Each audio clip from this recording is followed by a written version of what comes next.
Nunca pensé que podría sentir tanto dolor con solo oír palabras sueltas tras una puerta. Aquella noche, al estacionar el coche frente a la casa de mi hija Isadora, el viento de la tormenta aún retumbaba en mis oídos, mezclado con la ansiedad y el cansancio de 9 horas conduciendo casi sin pausa. Mis manos dolían de tanto agarrar el volante con fuerza, luchando contra la lluvia intensa y la oscuridad de las carreteras estrechas. Pero ningún malestar físico podía compararse con la angustia que sentí cuando, quieta en la entrada de la cocina, escuché la risa de mi hija acompañada de la voz de mi yerno Vinicius, diciendo algo que jamás imaginé oír. Ojalá se pierda por el camino. Todo mi cuerpo se paralizó. Cada palabra me atravesó con una violencia inesperada y profunda, rompiendo algo dentro de mí que ni siquiera sabía que podía quebrarse. Isadora siguió hablando con un tono despreocupado, como si conversara sobre algo banal del día a día, o que al menos deje de llamar tanto. Una frase corta, simple, pero que rasgó el velo que mantenía cuidadosamente tendido frente a mis ojos. Me aferraba a la ilusión de que nuestra distancia fuera solo circunstancial, que tal vez el tiempo y la rutina eran los culpables del frío creciente entre nosotras. Nunca imaginé que para ella mi presencia era un estorbo tan evidente, una perturbación a evitar, el dolor físico de la artritis, que aquel día me resultaba insoportable mientras preparaba con mimo el pastel de zanahoria cubierto de glaseado, perdió toda importancia. Mis manos, que tantas veces la habían mecido y alimentado, ahora temblaban incontrolables mientras dejaba el pastel sobre la encimera y me daba la espalda, tratando de ahogar el sollozo silencioso que amenazaba con brotar. No cerré la puerta de un portazo. No la llamé por su nombre. No dije ni una palabra. Solo me fui. El viento seguía azotando el jardín delantero, y la lluvia fina había regresado, fría y punzante, como completando la escena de una película que yo no quería haber protagonizado. Al llegar al coche, oí a mi hija gritar, «¿Mamá?». Su voz sonaba asustada, un sonido que en otro momento tal vez me habría hecho volver. Pero no fue así. Ese «mamá», cargado de sorpresa y quizá de culpa, ya no hallaba refugio en mí. Entré en el coche despacio, como quien lleva consigo más que su propio cuerpo. Me senté con cuidado, pero también con determinación. Arranqué el motor y me fui sin mirar por el retrovisor. Y por primera vez en mucho tiempo, sentí que necesitaba pensar en mí. La carretera de regreso parecía más oscura, aunque la tormenta ya hubiera cesado. No lloré. Es curioso cómo a veces el dolor es tan inmenso que ni las lágrimas pueden brotar. Lo que sentía no cabía en un llanto. Era una mezcla de incredulidad, decepción y una ira naciente, todavía tímida pero viva. Durante el trayecto, repasé cada llamada perdida, cada mensaje ignorado, cada vez que insistí en estar presente y fui recibida con indiferencia. Y entonces surgió la pregunta más punzante. ¿Por qué insistí tanto? ¿Por qué acepté migajas de atención como si fueran pruebas de amor? Fue en esa carretera silenciosa, entre curvas y recuerdos, que comprendí que lo que viví en aquella cocina no fue solo una humillación. Fue un despertar. Llegué a casa de madrugada. La calle estaba desierta, como si hasta el mundo supiera que necesitaba silencio. Apagué el coche y me quedé varios minutos sentada allí, con las manos apoyadas en el volante. Mi jardín, pese a la penumbra, parecía recibirme con más ternura que cualquier abrazo que hubiera recibido últimamente. Cuando entré, fui directamente al dormitorio y me senté al borde de la cama. Miré las fotos de Ottavio, mi marido, todavía esparcidas por las estanterías, y por primera vez en muchos años le hablé en voz alta. «Tú me habrías defendido, ¿verdad?». Fue más un susurro que una pregunta, pero ya conocía la respuesta. Ottavio nunca dejó que nadie me faltara al respeto, ni en los momentos más difíciles de nuestro matrimonio. Me veía, me escuchaba. Los días siguientes, el recuerdo de aquella noche no me dio tregua. Intenté retomar mis hábitos, regar las plantas, preparar el café a mi manera, leer mis libros, pero todo parecía apagado, como si algo hubiera borrado el color de las cosas. Isadora me envió un mensaje 2 días después. Corto, frío. «Saliste sin avisar. ¿Estás bien? Lo leí y lo borré. Luego llegaron más mensajes, un audio y hasta una llamada perdida. Pero no quise responder. Por primera vez, no corrí detrás de explicaciones ni justificaciones que me devolvieran a mi zona de confort. Por primera vez, quise mirar de frente el malestar y entender lo que me estaba diciendo. Y lo que me decía era claro. Algo llevaba tiempo mal y yo no quería verlo. Fue entonces cuando decidí abrir esa carpeta roja olvidada en el último cajón del escritorio. Allí hallé los documentos que firmé en los últimos años a petición de Isadora. Contratos, términos, papeles que entonces me dijo que eran solo un trámite, mamá, no te preocupes. Al revisarlos con más atención, mi estómago se tensó. Aparecía mi nombre como garante de un préstamo que ni recordaba haber autorizado. Otro papel mostraba mi firma en una solicitud de tarjeta de crédito conjunta. Y lo peor, una escritura en la que constaba que parte del pago inicial de la casa de playa en la costa sur salió de mi cuenta. Esa misma casa que ella me dijo haber comprado con su propio esfuerzo. La ira me golpeó como un mazazo. No por la mentira en sí, sino al darme cuenta de que me habían usado sin que yo lo notara. Confié demasiado. Ese mismo día, sin avisar a nadie, fui al registro notarial. Cogí un número, hice fila y hablé con un funcionario que me miró sorprendido cuando le expliqué la situación. Me dijo, con mucha delicadeza, que eso era más común de lo que uno imagina. Hijos que usan a los padres como garantes sin explicar bien. Aquello me ahogó la garganta. Yo, que siempre fui tan atenta y meticulosa, ahí estaba, en una mesa fría, descubriendo que me habían engañado durante años. Volví a casa con una decisión firme. Ya no iba a aceptar ser invisible, ni como madre, ni como mujer. Y todo empezaba por poner mis asuntos en orden, por doloroso que fuera. Al día siguiente, concerté una cita con un abogado. Era un señor serio y experimentado, que me escuchó atentamente mientras le contaba todo. El viaje, la frase tras la puerta, los papeles hallados. No me interrumpió. Cuando terminé, respiró hondo y dijo, «Usted tiene pleno derecho a revisar todo esto. Y, si lo desea, puede modificar su testamento de inmediato». Esa frase me impactó. Nunca pensé que tendría que proteger mi futuro de quien yo misma crié. Pero allí, sentada ante aquel hombre de traje desgastado y voz sosegada, entendí que proteger mi dinero no era egoísmo, sino respeto propio. Salí de su oficina con una carpeta nueva en la mano y una extraña sensación en el pecho, mezcla de alivio y duelo. Al volver a casa, me senté en el porche con la carpeta en el regazo, contemplando las begonias que plantamos Otavio y yo en nuestro primer verano allí. Pensé en cuánto me habría apoyado él. Pensé en cuánto me dolió descubrir que Isadora, esa niña que un día lloró por miedo a su primer examen escolar, ahora se burlaba de la idea de tenerme cerca. Pasé la tarde organizando documentos, cancelando autorizaciones y pasando contraseñas a un cuaderno nuevo. Nada de eso me devolvía lo perdido aquella noche, pero me devolvía el control. Y era justo lo que necesitaba, control sobre mi vida. Por primera vez en años, tomaba decisiones por mí misma, sin temer perder el afecto de nadie. Isadora intentó reaccionar en cuanto notó el cambio. Me llamó varias veces, mandó mensajes largos, casi dramáticos. Decía estar preocupada, que me extrañaba, que el pastel había quedado delicioso y que el cumpleaños no habría sido completo sin mí. Pero todo sonaba ensayado, como si intentara apagar un fuego sin saber dónde empezó. Leía en silencio. No por venganza, sino porque quería observarla sin la niebla de la maternidad cegándome.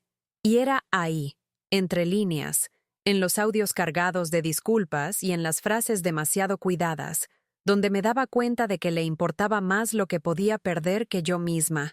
Tardó 2 semanas en venir a mi casa. Llegó sin avisar, con una expresión mezcla de culpa y nerviosismo. Trajo flores, baratas, e intentó sonreír. Me abrazó, y yo lo permití, pero sin corresponder de inmediato. Nos sentamos en la cocina, como tantas veces antes, y ella empezó a hablar sin parar, intentando vencer el silencio con palabras.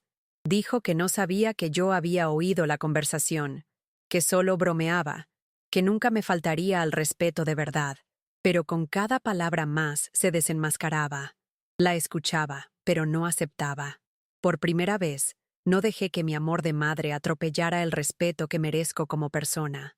Cuando comprendió que no la miraba con aquel mismo afecto de antes, empezó a inquietarse. Movía las manos, desviaba la mirada e intentaba rozar mi brazo. Entonces soltó la frase que lo confirmó todo. Mamá, tenemos unos asuntos pendientes en el banco. Quería saber si aún puedes mantener esa cuenta conjunta por un tiempo más. Fue como si derribara cualquier duda que me quedara. No había arrepentimiento, sino desesperación, no culpa, sino miedo de perder el acceso a lo que durante años creyó garantizado. Me levanté despacio, fui al armario, cogí la carpeta con los papeles reorganizados y los puse sobre la mesa. Dije con calma, aquí están los documentos de la cuenta. Ya están cancelados. No hay vínculo alguno entre mi dinero y tus deudas. Ella palideció. Intentó argumentar. Fingió una lágrima, pero se detuvo. Por primera vez, Isadora entendió que ya no estaba dispuesta a cargar con lo que no era mío, que mi paciencia no era infinita y que el amor de madre no es un pase gratis para el irrespeto. Salió de mi casa con paso rígido y sin despedirse, y cuando la puerta se cerró, no sentí tristeza, sino una extraña paz. Aquella casa silenciosa ya no me parecía abandono, sino libertad. Los días siguientes fueron sorprendentemente livianos. No porque desapareciera el dolor, seguía aflorando en oleadas, sobre todo en las horas de mayor quietud nocturna, sino porque empecé a ocuparme de cosas olvidadas. Volví a cuidar el invernadero improvisado en el patio. Redescubrí un antiguo libro de cocina lleno de mis anotaciones, e incluso llamé a la señora Áurea, la vecina con la que no hablaba desde hacía meses. La conversación fluyó tanto que al final me invitó a una merienda, y fui. Por primera vez en mucho tiempo, sin pedir permiso a mis sentimientos. Me arreglé despacio, con mimo, sabiendo que no iba a ningún sitio grandioso, pero con el deseo de sentirme completa. En esa merienda algo cambió en mí de forma definitiva. Sentada en aquella sencilla veranda, escuchando a otras mujeres contar historias de hijos, nietos y también de soledad, comprendí que no estaba sola, que había un mundo entero fuera del círculo estrecho en que Isadora me había confinado. Empecé a asistir a un grupo de costura que se reunía los jueves en el centro comunitario. Allí, entre hilos, retales y risas, recordé que era más que madre. Era mujer, profesora, amiga, alguien con historias, ideas y manos que aún sabían crear. Con cada puntada, cosía también los pedazos de mi propio corazón. Fue en ese centro comunitario donde me invitaron a participar en un círculo de apoyo para mujeres en situación de vulnerabilidad. Al principio dudé, ¿qué podría ofrecer? Pero con la primera sesión entendí que lo que más necesitaban era alguien que las escuchara. Y eso yo lo tenía de sobra. Sentarme en círculo, oír relatos de abandono, violencia o humillaciones mayores que las mías. Todo eso me enseñó que el dolor no tiene que ser un final, sino un puente. Volví a casa ese día con los ojos vidriosos, pero el pecho lleno. Por primera vez, me sentí útil de un modo que no implicaba regalar dinero ni anularme. Estaba presente, completa. Con el tiempo, empecé a compartir mi historia, el pastel de zanahoria, las palabras susurradas tras la puerta, el viaje que convirtió la decepción en revelación. Cada vez que terminaba, veía ojos abiertos y cabezas asintiendo con solidaridad. Era como si todas ellas hubieran vivido su propia versión de aquella cocina, cada una traicionada a su manera, cada una oyendo a sus espaldas lo que jamás se atrevió a preguntar de frente. Y en esas tertulias algo sanaba en mí, no con medicina, sino con verdad, porque al hablar, mi voz cobraba fuerza.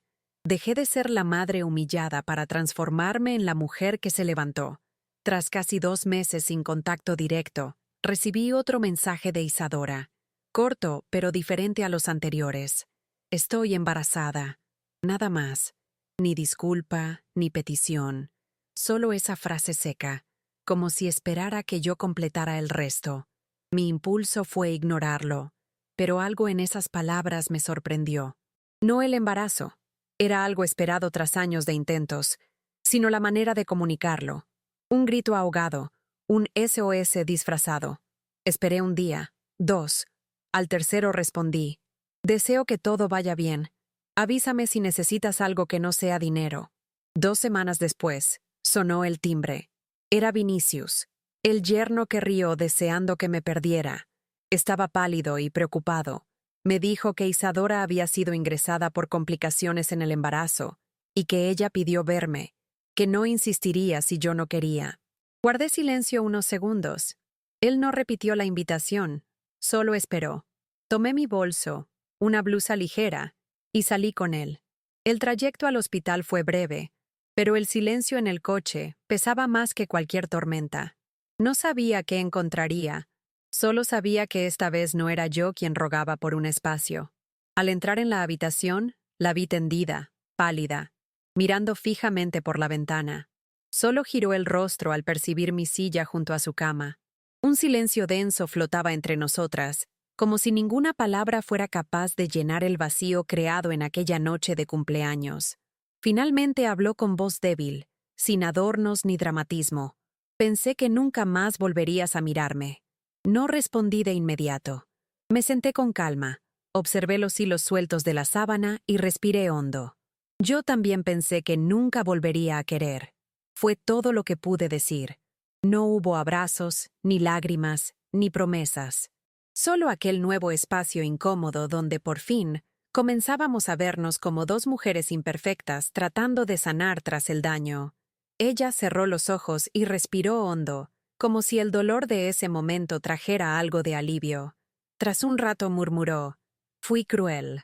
Y esta vez lo creí, porque no vino acompañado de excusas ni peticiones. Fue una constatación. Al fin se miró al espejo sin apartar la mirada. Me quedé con ella 1 hora, tal vez 2. Hablamos del embarazo, de los riesgos y de los análisis. En otros momentos reinó el silencio, pero incluso ese silencio era distinto. No el de quien se oculta o manipula, sino el de quien no sabe pedir perdón, pero se decide a no mentir. Y eso ya era un comienzo.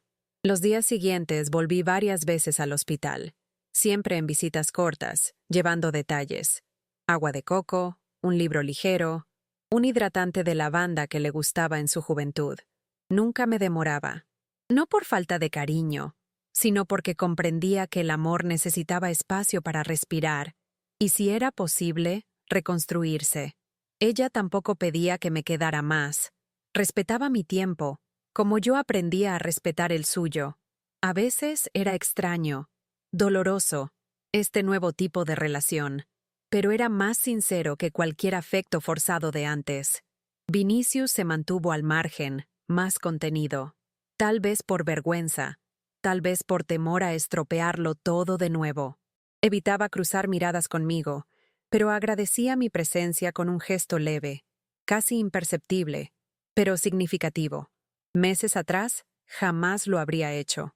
En una de esas ocasiones, antes de irme, Isadora me tomó la mano. Fue el primer contacto desde el cumpleaños. No dijo nada, solo sostuvo mi mano, y la dejé, porque en aquel silencioso gesto hallé lo que llevaba años esperando: reconocimiento. No como la madre que da, presta y sirve, sino como alguien que existe por sí misma, con sus límites, sus dolores y su dignidad. Cuando recibió el alta, no pidió que la llevara, ni ayuda, y eso, en cierto modo, me alivió. Vinicius la recogió, y por un tiempo no supe nada. Retomé mi rutina, el grupo de costura y las reuniones en el centro comunitario. La vida recuperó su ritmo, color e incluso espontáneas risas a media tarde. No esperaba una gran reconciliación ni un perdón que lo borrara todo. Pero algo en mi interior ya no cargaba ese peso sordo en el pecho. Era aceptar que algunas heridas sanan con cicatrices, no con olvido. Un mes después, recibí una carta manuscrita con su caligrafía inconfundible, idéntica a la de los billetes de mi infancia. Comenzaba con «Mamá» y terminaba con amor, Isadora». En medio, un texto breve y directo donde decía que intentaba cambiar, que no esperaba más de mí que mi compañía cuando yo quisiera. que comprendía mis límites y los respetaría, que, si algún día deseaba visitar su nueva casa, más pequeña y modesta, sería bienvenida. Terminé de leer y guardé la carta en el último cajón de la vitrina. No lloré. Esta vez sonreí. Una sonrisa pequeña, contenida. Tal vez, solo tal vez, esto era el inicio de algo nuevo. Tardé más de una semana en decidir visitarla. No por rencor, sino porque quería ir completa, sin forzarme. Al llegar noté que la casa era realmente diferente, más sencilla, silenciosa. Fue ella quien me abrió la puerta, con el rostro limpio y una blusa amplia que dejaba entrever la incipiente barriga. No había actuación ni escenografía, solo ella. Me abrazó despacio y yo correspondí con la misma medida. Entramos. La sala era pequeña pero ordenada. Algunas plantas en la ventana y una manta en el sofá. Fue la primera vez que me sentí invitada, no tolerada. Hablamos de trivialidades, el tiempo, las recetas del prenatal, el nombre del bebé aún sin decidir. Vinicius apareció luego, nos saludó respetuosamente y se retiró al cuarto. El ambiente era contenido, pero sin tensión, como dos personas que aprendieron a respetar el tiempo ajeno. Ella me ofreció té y lo acepté. Nos sentamos como en los viejos tiempos. Pero algo había cambiado. Ya no era la madre que buscaba aceptación, sino alguien que elige estar. Y en ese instante comprendí que la decisión de quedarme, ahora, era mía. Y eso lo cambió todo. El té se enfrió mientras conversábamos, pero ninguna de las dos pareció importarle. Isadora me mostró un cuaderno donde anotaba sus pensamientos y dudas sobre el embarazo. Me pidió mi opinión, pero sin la urgencia de quien espera que la madre lo solucione todo. Más bien era un compartir, una invitación a entrar si yo quería. Y yo quise. Poco a poco la charla se volvió más íntima, sin atropellos. Habló de su miedo al parto, de las noches en vela, y yo escuché con paciencia. No intenté consolarla con frases hechas, solo la oí, porque a veces escuchar con atención vale más que cualquier consejo. Cuando me despedí, me acompañó hasta la verja. Era el final de la tarde y el cielo mostraba un tono anaranjado que siempre me recordaba los veranos con Otavio. Antes de que abriera la verja, ella susurró: «Si quieres volver, la puerta siempre estará abierta para ti». Fue simple, sin promesas ni exigencias, solo una puerta entreabierta. Regresé conduciendo en silencio, sin música ni distracciones. En la carretera pensé en todo lo vivido.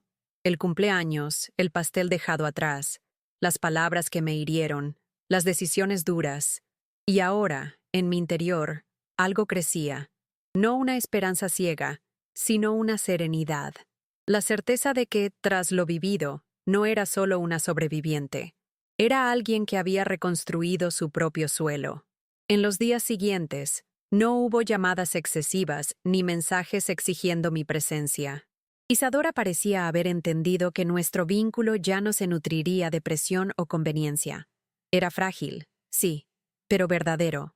Seguí asistiendo a mis encuentros en el centro comunitario, y en una de esas tardes, mientras enseñaba a una señora más joven a coser botones en una camisetita infantil, me di cuenta de que sonreía sin darme cuenta, una sonrisa abierta, ligera, que no nacía de la ausencia de problemas, sino de la presencia de algo esencial, dignidad. Era eso lo que había recuperado. El derecho a existir con valor, incluso cuando el mundo intenta convencernos de lo contrario. Recibí otra carta, semanas después. En ella, Isadora decía que había elegido el nombre de la niña, Elena. Mi primera reacción fue de desconfianza. Pensé que sería un intento de manipularme, de tocarme el corazón. Pero luego, justo debajo, escribió: «No es para honrarte, es para recordarle a mi hija, todos los días, en quién no quiero convertirme, y también en quién quiero aprender a ser». Eso me conmovió de una manera extraña. Era una frase dura, casi ofensiva, pero al mismo tiempo honesta. Y quizá eso era lo que siempre faltó entre nosotras. Verdad, sin lazos adornados, sin amor condicionado, solo el reconocimiento crudo de dos mujeres intentando reconstruirse mutuamente. La semana en que nació la bebé, Isadora no me avisó de inmediato. Me enteré por una foto que envió Vinicius. Era una imagen sencilla. La carita de la niña envuelta en una manta blanca, los ojos cerrados, la piel arrugada de recién nacida. Sin pie de foto, solo la imagen. Y aquello bastó, porque ya no había juegos ni palabras cuidadosamente escogidas. Era solo la vida sucediendo. Respondí con un «que llegue con mucha salud» y volví a mi rutina. No corrí al hospital ni me ofrecí para ayudar. Respeté su tiempo. Y el mío. El amor no desaparece cuando uno se impone. Solo cambia de forma. 3 días después, Isadora me llamó. Su voz sonaba cansada, arrastrada, pero había algo que todavía no había escuchado. Vulnerabilidad real. Me preguntó, casi en un susurro, ¿quieres conocer a Elena? Y dije que sí. No porque fuera lo esperado, sino porque lo deseaba. Fui hasta allí en una mañana nublada, con un suéter ligero y el corazón en estado de alerta. Cuando llegué, Isadora sostenía a la bebé en brazos, con los ojos enrojecidos por el sueño. Me entregó al bebé sin ceremonia, como quien comprende que ciertos gestos no necesitan explicación. Tomé aquel cuerpo diminuto con manos temblorosas, y por un instante, todo pareció encajar. La pequeña Elena tenía rasgos indefinidos como todos los recién nacidos, pero había algo en esos ojos entrecerrados, en la forma en que fruncía el ceño, que me recordaba a Ottavio. Tal vez fuera solo mi imaginación. O quizá fuera la vida, que de algún modo haya maneras de coser las historias cuando uno creyó que todo estaba demasiado deshilachado. Me senté en el sofá con ella en el regazo, e Isadora se sentó a mi lado. No hablamos mucho. Solo apoyó su cabeza en mi hombro, como lo hacía cuando era niña, y volvía cansada de la escuela. Permanecimos así durante largos minutos, y por primera vez en años, sentí que ella estaba presente. No como una hija necesitada, sino como una mujer que sabía al fin que había herido, y que quería aprender a sanar. Antes de irme, dejé un papelito junto a la cuna. No escribí mucho, solo, cuando crezca, cuéntale quién fui en realidad. Con mis errores sí, pero también con mi valentía. Y me marché con los ojos vidriosos, pero sin dolor. Porque ahora sabía que, incluso después de todo lo ocurrido, mi historia no había terminado en esa cocina, en esa frase cruel, en ese pastel abandonado. Mi historia continuaba, sí, llena de remiendos, pero también de nuevas decisiones. Y entre todas ellas, la más difícil, y la más importante, había sido elegirme a mí misma. Elegir no borrarme para caber en el afecto de nadie, ni siquiera de mi hija.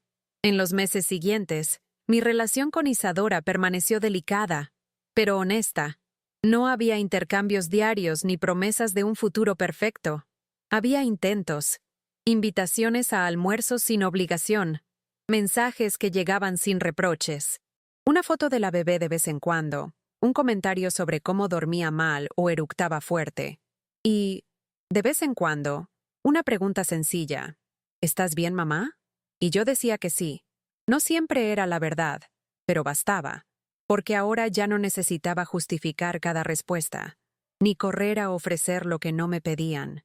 Aprendí a existir con ligereza, sin depender de respuestas que quizá nunca llegarían. La verdad es que, a lo largo de toda esa travesía, tuve que desaprender a ser lo que esperaban de mí, desaprender a ser la madre incansable, la mujer disponible, la figura que resuelve todo en silencio. En su lugar, reaprendí a ser solo Elena, con mis deseos, mis horarios, mis silencios. El jardín volvió a florecer como nunca. Las begonias crecieron tanto que tuve que compartir algunas con las vecinas. Y cada vez que alguien me agradecía por un esqueje, sonreía en mi interior, sabiendo que entregaba más que una planta. Entregaba un fragmento de todo lo que, poco a poco, fui reconstruyendo. Un día, en una de las reuniones del centro comunitario, una de las mujeres más jóvenes me preguntó cómo había logrado superar todo eso. Guardé silencio unos segundos, buscando la respuesta adecuada. Pero la verdad es que no hubo superación en el sentido romántico de la palabra. No hubo un día en que desperté y todo estaba bien. Lo que hubo fue un día tras otro, una elección tras otra. Aprendí a poner límites sin gritar, a distanciarme sin dramatizar, y a entender que el perdón no es olvidar, sino simplemente decidir no cargar más con lo que nos hunde. Le dije eso con sencillez, y ella lloró. Me abrazó como quien reconoce algo que aún no sabía nombrar. Fue entonces cuando comprendí cuánto podía servir mi historia a otras mujeres.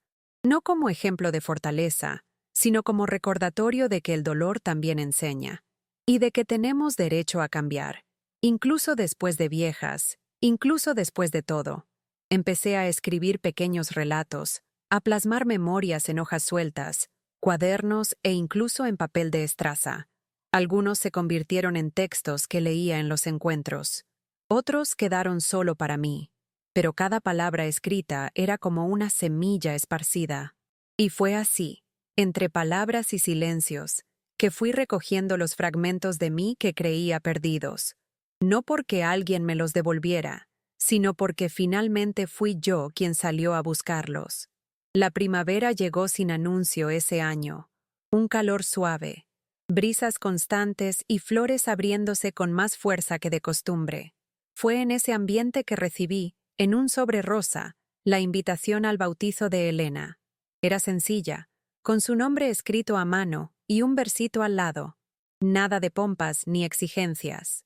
Solo una invitación. Si quieres venir, será hermoso tenerte con nosotros.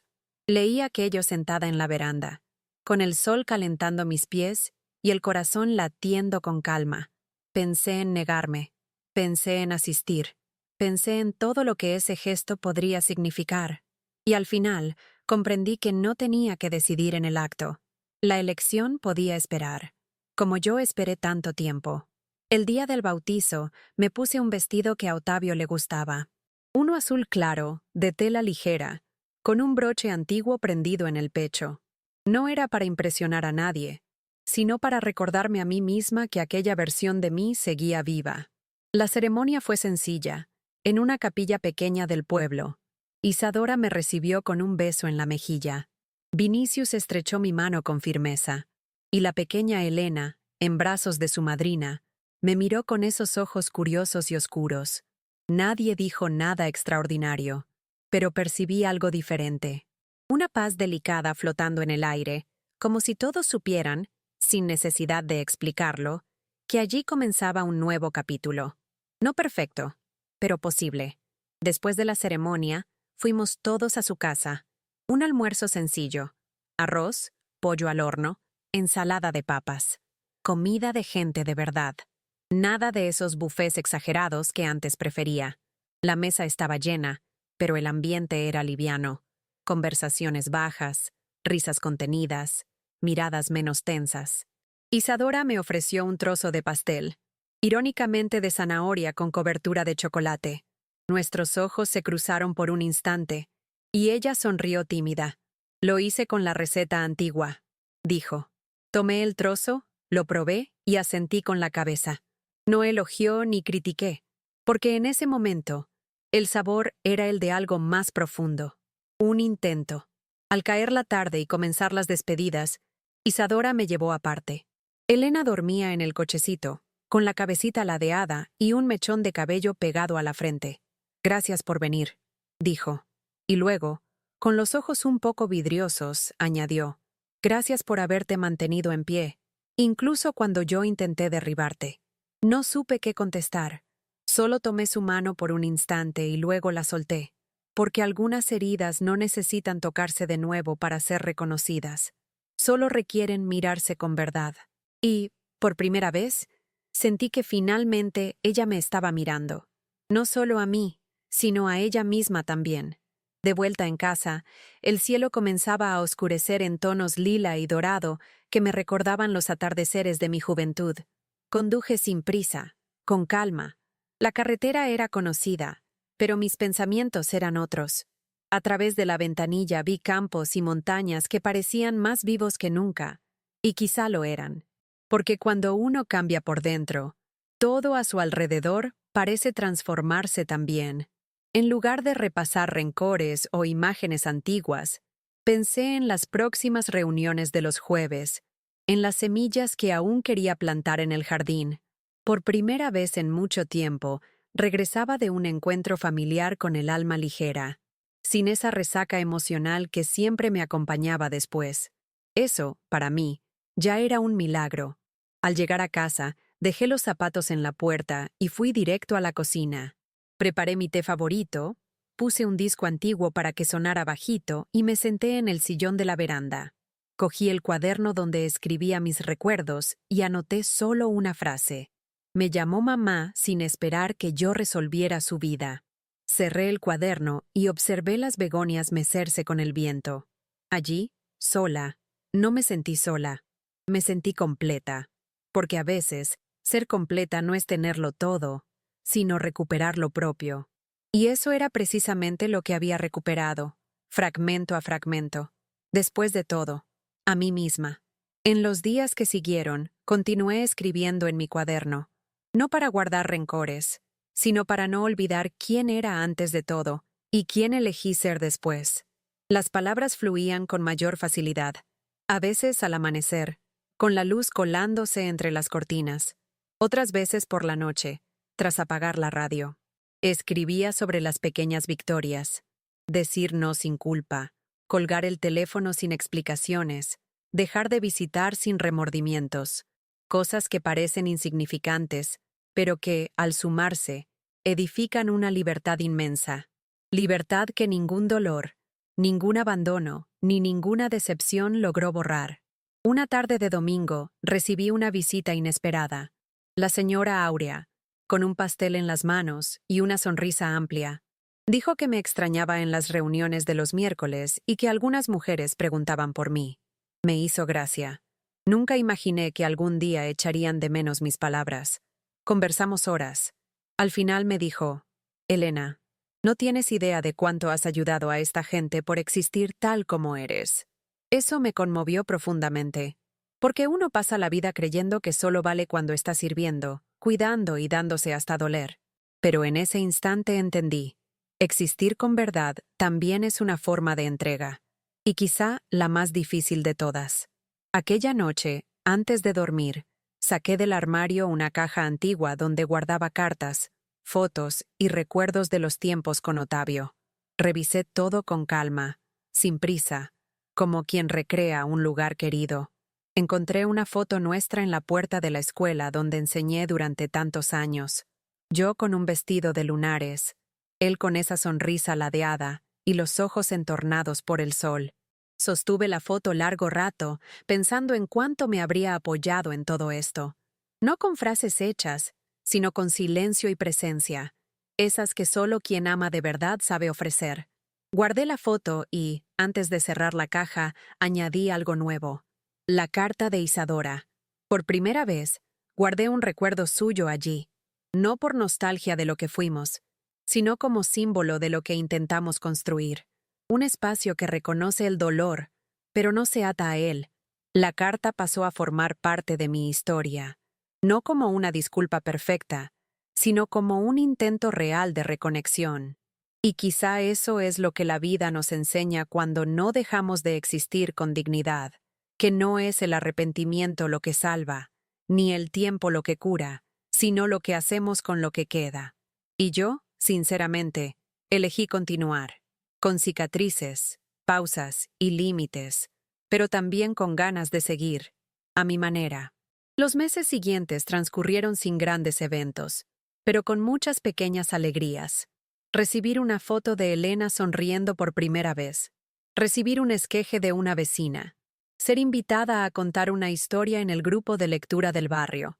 Gestos que antes pasaban desapercibidos, ahora cobraban peso, color y sentido. Eran señales de que la vida seguía abriéndose, incluso después de haber intentado cerrarse en mí tantas veces. Y lo más curioso era darme cuenta de que ya no sentía rencor, ni hacia Isadora, ni hacia Vinicius, ni hacia mí misma. Lo que habitaba ahora era una aceptación madura, sin romanticismos, pero con paz. Un domingo soleado, Isadora llegó con la bebé en brazos, sin avisar, sin pedir nada. Simplemente apareció. Trajo un trozo de pastel y un libro de recetas antiguas que, según ella, encontró rebuscando en las cajas del desván. Elena había crecido. Estaba despierta, con los ojos bien abiertos y los deditos aferrados al faldón de su madre. Se quedaron un par de horas. Hablamos de recetas, plantas e incluso de la escuela municipal que abriría una nueva clase en el barrio. Al irse, Isadora me abrazó fuerte, y en ese abrazo apretado y sincero, sin palabras ni disculpas ni pasado arrastrado, entendí que algo realmente había cambiado, no solo en ella, también en mí. Desde ese día, nuestras visitas se volvieron más frecuentes, pero siempre respetuosas. Nada impuesto. A veces venía con Elena solo para enseñarme un diente nuevo. Otras me llamaba para pedir una receta o simplemente contarme algo del día. Y de vez en cuando me preguntaba, ¿estás bien, mamá? Esa pregunta, antes un protocolo, ahora sonaba auténtica. Y lo más hermoso era comprobar que mi respuesta también lo era. Incluso cuando decía que estaba cansada o que extrañaba a Ottavio, ella escuchaba. No intentaba arreglar nada, solo escuchaba. Y eso, para mí, valía más que cualquier disculpa. Un día, mientras regaba el jardín, vi a Elena correteando entre los parterres, riendo con ese sonido libre que solo un niño pequeño logra emitir. Isadora estaba sentada en la veranda, observando en silencio. Me acerqué y le ofrecí un vaso de agua. Ella aceptó con una sonrisa tenue. «Creo que estás haciendo por ella lo que me costó demasiado entender», dijo. Y por un segundo, sentí los ojos empañarse. Pero me contuve, no por orgullo, sino por gratitud. Gratitud por estar viva para ver todo eso, por haber resistido lo más fácil, callar, ceder, desaparecer, y por haber encontrado, en medio del dolor, un camino de regreso que fuera mío, solo mío. Al final de ese día, mientras guardaba las herramientas de jardinería en el cobertizo, miré al cielo y pensé en cómo todo podría haber sido distinto si hubiera seguido diciendo sí a todo. Si hubiera tragado aquella frase tras la puerta como tantas veces antes. Pero no lo hice. Di la espalda, dejé el pastel y me marché. Y fue ahí, en esa salida sin palabras, que algo en mí se alzó. No fue bonito, no fue cinematográfico, pero fue real. Y lo más importante, fue mío. Porque toda mujer que ha sido desplazada por quien más amaba, sabe que llega un momento en que debes elegir entre seguir cabiendo en la vida de los demás o empezar por fin a caber en la propia. Ahora, cuando oigo a Elena llamarme abuela, con esa vocita curiosa, siento una punzada diferente en el pecho. No es tristeza ni euforia. Es una ternura madura, un recuerdo vivo de que la vida renace todo el tiempo. No para borrar lo que sucedió, sino para mostrar que, aún después del dolor, hay espacio, hay flor, hay suelo, y sobre todo, hay elección. Yo elegí vivir, a mi manera, con mis reglas, con mis límites, y si pudiera retroceder, lo volvería a hacer, incluido el pastel, incluido el camino, incluido el silencio, porque fue en ese silencio que por primera vez me escuché. Y nunca más me dejé callar. Hoy, cuando entro en la cocina y veo el viejo cuaderno de recetas abierto en la página de la tarta de zanahoria, ya no siento el sabor amargo de aquel día. Siento firmeza. Siento que aquella mujer cuyas manos temblaban por la artritis mientras decoraba un pastel con amor, aun sabiendo que quizá no la esperaban con cariño, sigue existiendo. Pero ahora lo hace para sí, por placer, por recuerdo. Ya no para comprar afecto ni probar su valía. Cuando preparo ese pastel hoy, lo hago para mí. Y quien quiera un trozo, que venga con respeto. Porque la puerta sigue abierta, pero no para cualquiera. Y si hay algo que quiero dejar registrado aquí, como quien escribe para sí misma y para quien algún día lo necesite, es esto. Ningún dolor justifica abandonarse. Ningún lazo vale el precio de borrarse. Y ningún amor verdadero exige que uno se reduzca para encajar. Aprendí esto de la forma más dura, pero lo aprendí. Y es con esa certeza que concluyo este relato. No como quien olvidó lo que sufrió, sino como quien finalmente recuerda quién es, y decide, con toda la firmeza del mundo, no volver a olvidarlo jamás.